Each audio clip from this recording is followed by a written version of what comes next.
Hello नमस्कार, मी प्राजक्ता. स्वागत आहे तुमचं माझ्या नवीन एका व्लॉगमध्ये. तर आजच्या व्लॉगमध्ये मी अजून एक रेसिपी घेऊन आलेली आहे. खूप इंटरेस्टिंग आहे. मेथी राईस म्हणून एक रेसिपी आहे, तर ती मी आज तुमच्यासोबत शेअर करणार आहे. तर चला पाहूयात काय काय त्यामध्ये इन्ग्रेडियंट मी घालणार आहे आणि कशी त्याची मी बनवणार आहे, कशी त्याची प्रोसेस आहे ते तुमच्यासोबत मी शेअर करते. मग अशी मी व्हिडिओत म्हटल्याप्रमाणे आज मी मेथी राईस बनवणार आहे. तर त्यासाठी आपल्याला ही मेथी हवी. मी कांदा घेतला बारीक चिरून, कोथिंबीर लागणार आहे, बटाटा घेतलेला आहे मी आणि त्याच्यामध्ये टाकायला मक्याचे दाणे, शेंगदाणे आणि गाजर. जर तुमच्याकडे काजू असेल तर काजू टाकू शकता किंवा वाटाणेसुद्धा टाकू शकता. आणि वाटण करण्यासाठी मी हे घेतलेलं आहे, हिरवी मिरची, थोडं खोबरं लागणार आहे आपल्याला, आलं आणि लसूण.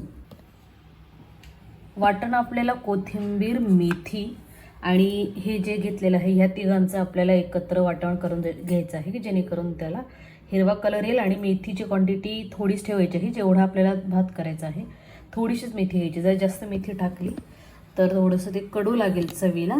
आणि ह्याच्यामध्ये आपण खोबरे, मिरची, आलं आणि लसूण घेतलेलं आहे, बस इतकंच हवं आहे. जे आपण वाटण घेतलं होतं त्याचं वाटण करून झालेलं आहे. व्हिडिओत पाहू शकता तुम्ही. मिक्सरच्या भांड्यामध्ये अशी कन्सिस्टन्सी किंवा त्याचा असा कलर झालेला आहे, की जेणेकरून आपल्या भाताला पण छान ग्रीन कलर येईल.